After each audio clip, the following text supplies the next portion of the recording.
You know what this is going to be. It's going to be full of stupid. Kent's going to say a few buzzwords, I'll make fun of him, and for the intro, I'll get cut off when I call him a son of a bitch. Wait. Why are we still in the intro? Well, okay, let's up the game a little bit, shall we? Audio Clip Demon, tell us what you think of Kent's argument. Why don't you shut your trap, you judgmental cotton candy tit-having bitch?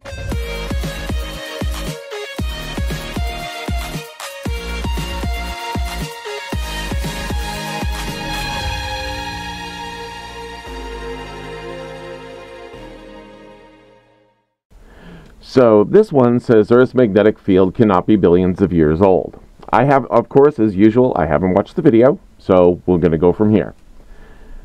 Kent's wrong, of course, but let's see what happens. I tell people, if you watch my whole video series, at the end you're going to say, wow, the Bible's true. Then about a week later, you're going to sit up in bed in the middle of the night and say, oh no, the Bible's true. So far, Kent, you've convinced me of one thing. You're not a fan of basic, honest research. But I'll hold you to that threat. Let's see how it goes. So from here, he does the same usual recap. Look, if you want a recap, watch the other videos in the series. They're good stuff. Tonight, Earth's magnetic field is decaying. This is actually correct, for now. The current rate of decay is nothing unexpected, really, and it's par for the course. It fluctuates here and there, but it's currently at a declining rate. Now, don't go freaking out or anything. The decay rate is at 6.3% per century, which is average for the past, 7,000 years. According to NASA, the decay increases and at times gets stronger. I'm sure we'll be getting into that little detail more soon. Not all planets have magnetic fields. The four gas giants have extremely strong magnetic fields. Earth has a moderately strong magnetic field. Mercury has a weak one. Venus and Mars have almost no measurable fields. Again, this is correct. See, what Kent does is he tells the truth in cherry-picked bits, so when he finally gets down to feeding his bullshit, you're actually used to him telling the truth, so you accept the bullshit. But it's bullshit. Let's just explore on why for the planets. There's several reasons on what will cause a magnetic field. All of them can be described as one word: activity. Mercury is still tectonically active, but only because the heat and radiation from the sun keep it that way. Venus, on the other hand, is, wait, did he say Venus has no field? No. Almost no measurable field. Good. Well, that part is partially correct. It has an induced magnetic field, so it's very, very weak. This is because the rotation rate of the planet is very slow, and since there isn't much of a pull or a core to spin to cause a dynamo, the field is very weak. Mars is small compared to the Earth and Venus, and did have a dynamo back early due to the planet now being tectonically dead. That's over with about 3.8 billion years ago. The gas giants are immensely active and thus have quite a big magnetic field going around them.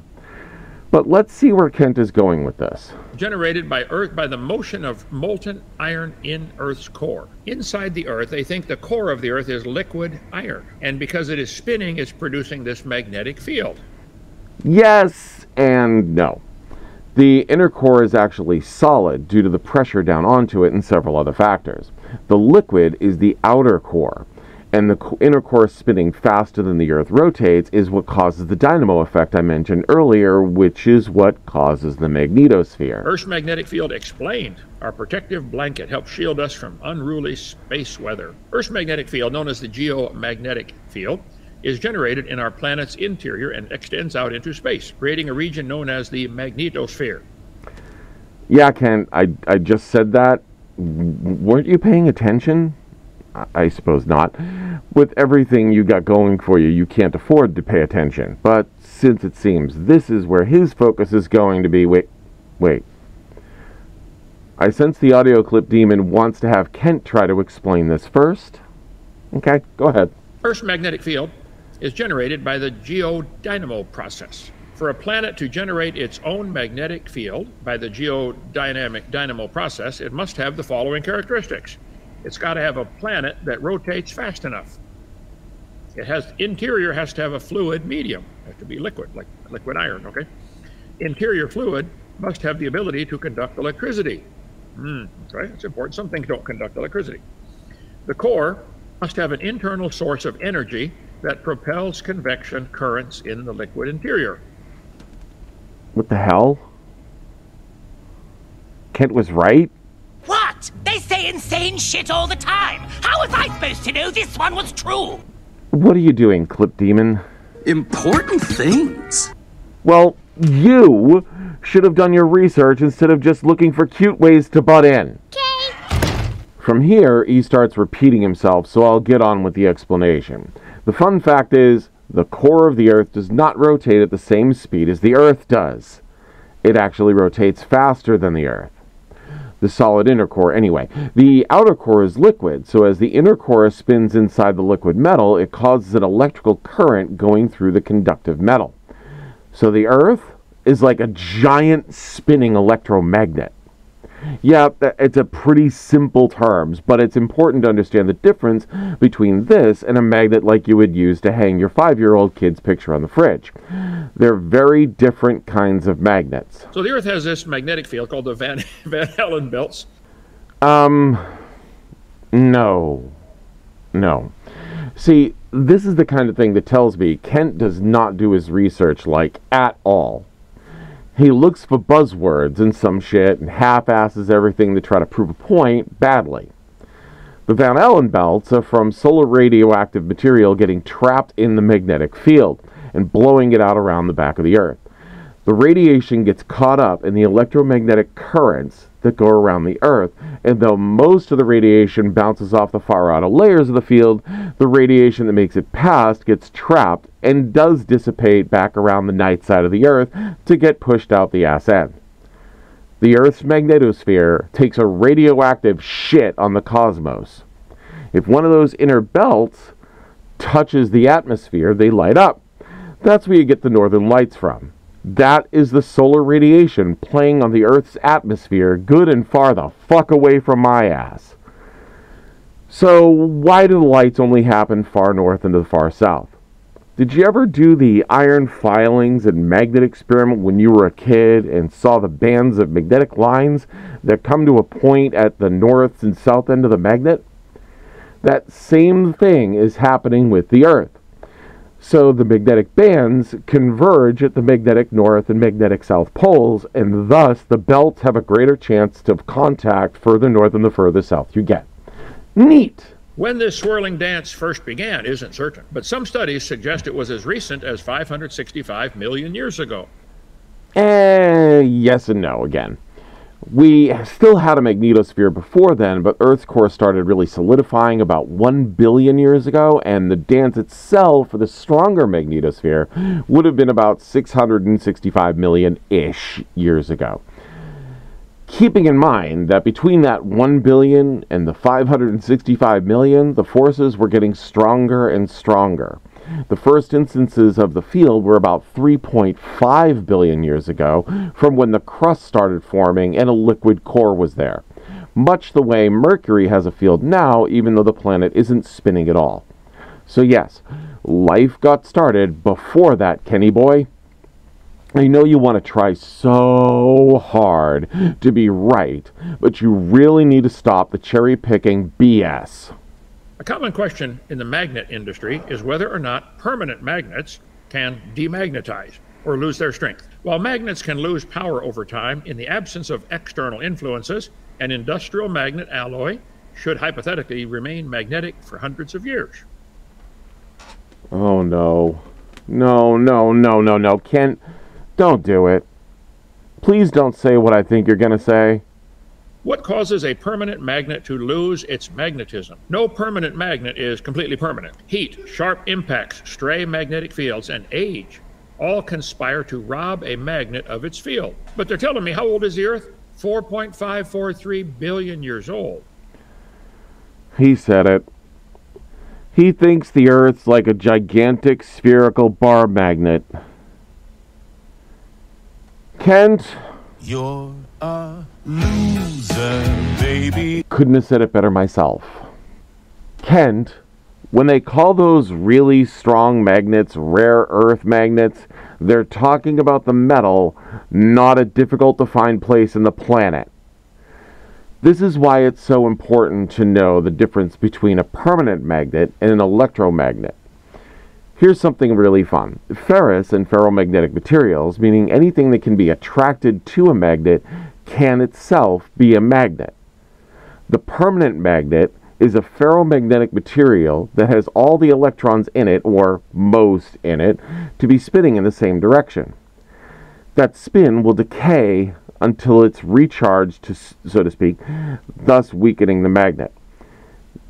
This is why it's called a permanent magnet, because for the time being, nothing actively has to be charging it for it to pull something in magnetically.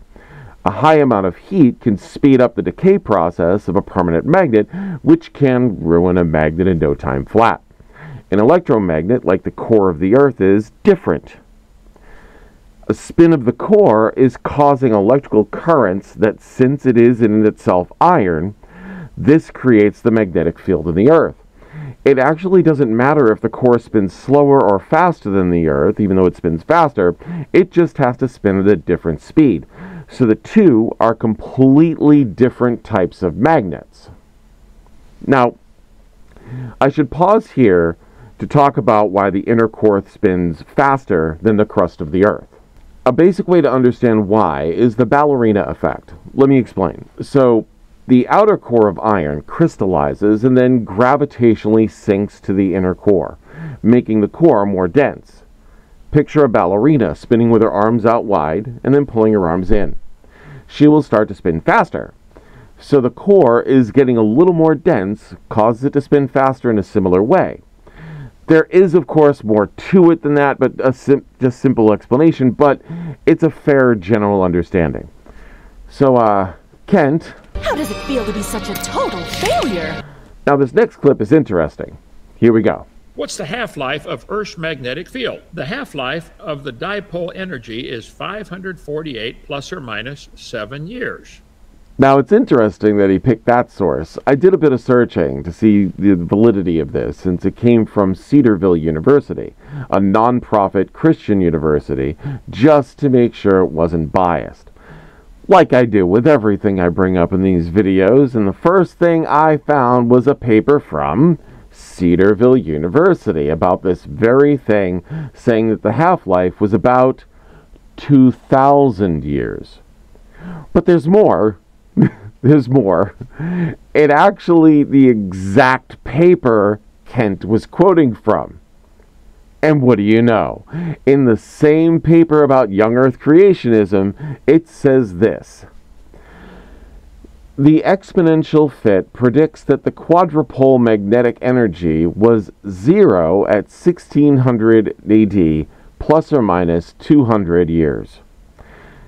These results suggest that the quadrupole magnetic energy began building up only hundreds of years ago. Therefore, the quadrupole magnetic energy began increasing after the Genesis flood. This was not predicted from any creationist theory of Earth's magnetic field. But rather than quoting the entire paper, the same paper Kent is quoting to say the Earth's magnetic field is dying out actually says it isn't, and instead it is a state of flux, getting stronger and weaker periodically with an oscillation time of 260 plus or minus 90 years. Now, this is a very biased source, and I only included it to show that Kent tends to be very dishonest about who he clips. Audio clip demon, what was that you said before about Kent? How does it feel to be such a total failure? Thank you so much. I'm glad we're getting along now. I think we should stop beating on Kent for this one. Nah, he's got a few more hits in him. Fair enough. According to Earth's geological record, our planet's magnetic field flips, on average, once every 200,000 years. Ooh, my audio clip demon is a psychic, don't you know? Because he knows I love this little fact. Yes, the north and south pole of the Earth will flip. I am hoping Kent denies this so I can talk about it. Ooh, I am so excited. The last time Earth's magnetic field flipped was 780,000 years ago. Well, let's talk about that tonight. I am so happy. And here I am standing on top of the world with some bitches to defeat. I'm only a little shocked we didn't just go back into the intro then, but let's keep going. Are we about to have a magnetic reversal? Almost certainly not. Since the invention of the magnetosphere, we've seen it decrease. We know from paleomagnetic records that the intensity of the magnetic field decreases as much as 90% at the Earth's surface during a reversal. Why does Earth's magnetic field flip? Okay, so it's really complex how all this works, and I'm trying to keep the time down because I could talk for like ever on this stupid thing. But so I'll make it short and concise for you. The magnetic poles actually move around unlike the true poles. They drift around the north and south rotationary poles. At some points, both of the geomagnetic poles are on the same side of the planet. This is because the Earth's magnetic field is in constant flux. It gets weaker and stronger and weaker again.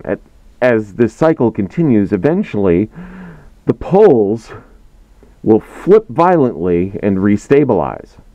We can see evidence of this having happened in the seabed of the Atlantic Ocean. Wait, what? Seriously.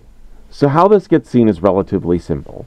Continental drift between Europe and Africa opposite the Americas is seen on the seabed via the Mid-Atlantic Ridge.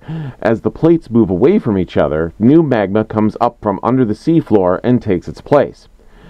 Well, as it solidifies, or any lava for that matter does, they will preserve a signature of the magnetic field of the Earth, the geomagnetic field around the Earth. And since the seafloor of the Atlantic doesn't have anything else going on and it's relatively undisturbed, we can see periodically where that north and south alignment has changed over time as bands of material spreading out evenly from the ridge with those magnetic signatures. This isn't so much the geological column as all of this is right on the surface, but it's more of a geological record of all of this. As further evidence of celestial bodies in the solar system flipping, the sun does it once every 11 years. In fact, we are due for a reversal just this year in 2024. So keep an eye out. For those that like to observe the sun prior to and after a solar flip, you should be seeing a great deal of sunspots as the field weakens and the bands of the field start really coming up to the surface in the form of solar flares and sunspots. Doesn't that sound familiar? The Earth's field is starting to weaken quite a bit. It's been a long time since the last reversal. To be fair, it's not likely the Earth's poles will flip in our lifetimes, and even if it does, which will greatly weaken the geomagnetic field and take over 20,000 years to churn its way back up to what it is now, our atmosphere will still keep most of the radiation away. So we're not about to all die overnight. But if the poles do flip, we would have a slightly higher chance, well, greatly higher chance of skin cancer. Invest in sunscreen. But we are getting down to the conclusions Kent is trying to get at. So let's let him get to it, and we can have a good giggle. Here's what we know. Earth's magnetic field is getting weaker, so it cannot be billions of years old. It puts about a 25,000 year max on the age of the Earth just on the magnetic field, unless you got some mechanism to flip it over. But if the core is spinning and that's creating the magnetic field, try to flip over a spinning object. One of the science experiments we do here with the bicycle wheel, we have the kids say, okay, kid, can you flip this over? Yeah, no problem, okay? Then you get it spinning. Now flip it over. Whoa, you'll feel it's much harder to flip.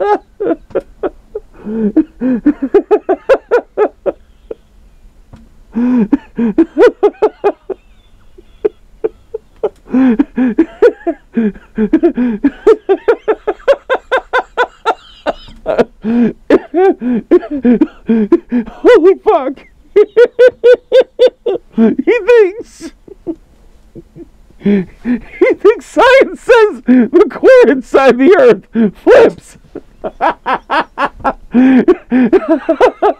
Does he think the sun flips upside down too? Holy fuck. Oh my god. I need a minute. Hold on. Be right back. Holy fuck. Take that, depression!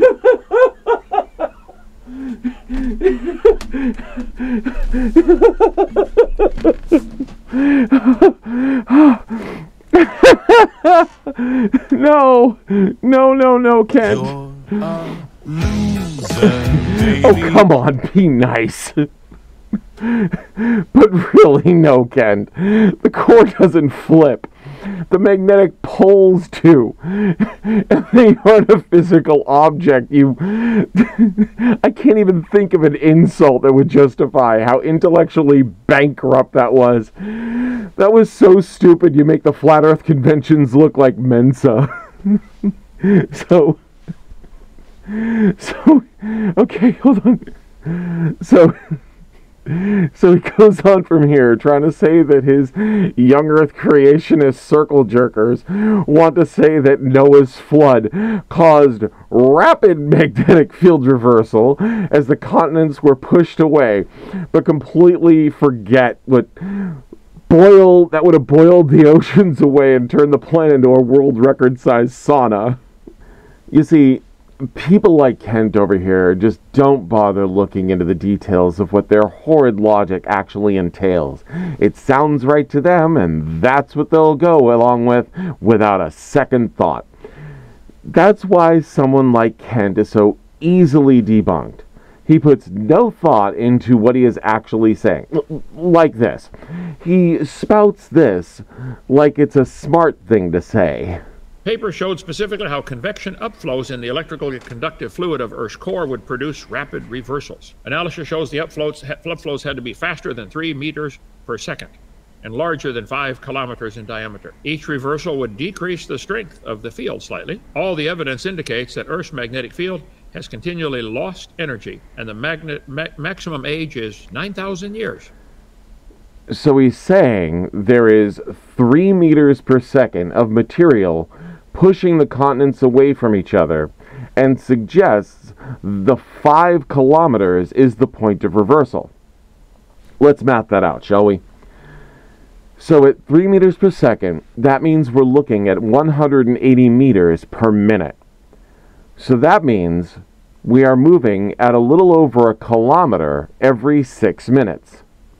That's 10 kilometers an hour, and since he's trying to say that each band is 5 kilometers in size, and both examples are by diameter, he is adding 5 kilometers of molten hot rock under the oceans every hour over the spans of 10,000 miles, with an average of about 3,800 kilometers between them. So that would have had the mid-Atlantic hot plate boiling the ocean away constantly for 760 hours for over 4 weeks, while the magnetic poles were flipping over each other every 2 hours. Not to mention that those plates now stuffing themselves under the other plates on the other side, like Gary Milnes stuffing food down his throat in an all-you-can-eat pizza buffet at the Little Caesars across from the Rite Aid where he gets his water. Let's add on to that. I recently did the math of the flood and came up with the grand number of 53 feet for the highest hypothetical flood could ever get. Let's have a look at my video short for that one and more little cute fun things. How could the liquid core of the Earth begin to spin the other way? It doesn't, Kent.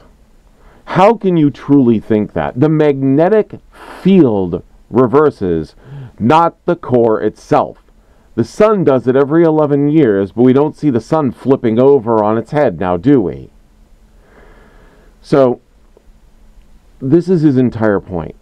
He thinks the Earth's core is a giant magnet, which is a complete ignorance of the things that he said earlier. Yet again, Kent has debunked himself, this time contradicting his own claim by agreeing with how the core works in the early part of the video and then changing what it is in the conclusion. What he believes in his closing arguments is this: the flood of Noah blew the surface of the earth to smithereens and shoved the continents to the sides, causing magma to come to the surface. That was magical magma, so it didn't boil the oceans away. That it flipped the magnetic field over and over to cause the bands of magnetic charge we see on the seafloor. And unlike the sun, the Earth doesn't change its magnetic field at all because the flood scrambled everything in the surface instead to form the bands again magically. He thinks that we believe the magnetic reversal is the physical reversal of the planet, but has said earlier that the flood would have flipped the poles rapidly, so he means he thinks the Earth did a reverse direction rapidly over and over during the flood of Noah. He's like all over the place with his explanations. It's pitiful. He's given like 3 different reasons for the pole reversal, none of which are compatible with the others, like he's grasping at straws to find reasons when we can see a pole reversal in real time when the sun does it every 11 years, but we don't see a sun reverse direction. I can't take this anymore. You can do this. No, I can't. I'm stressing myself out every time I have to listen to another one of his senseless rants with the intellect of the pacifier he keeps trying to suck on. Looks like you could use some help. Maybe I do, but for fuck's sakes, this is getting more and more difficult to stay sane while making these. I don't wanna stop. Okay, if you think I'm doing good with these... 5-star flawless. Great.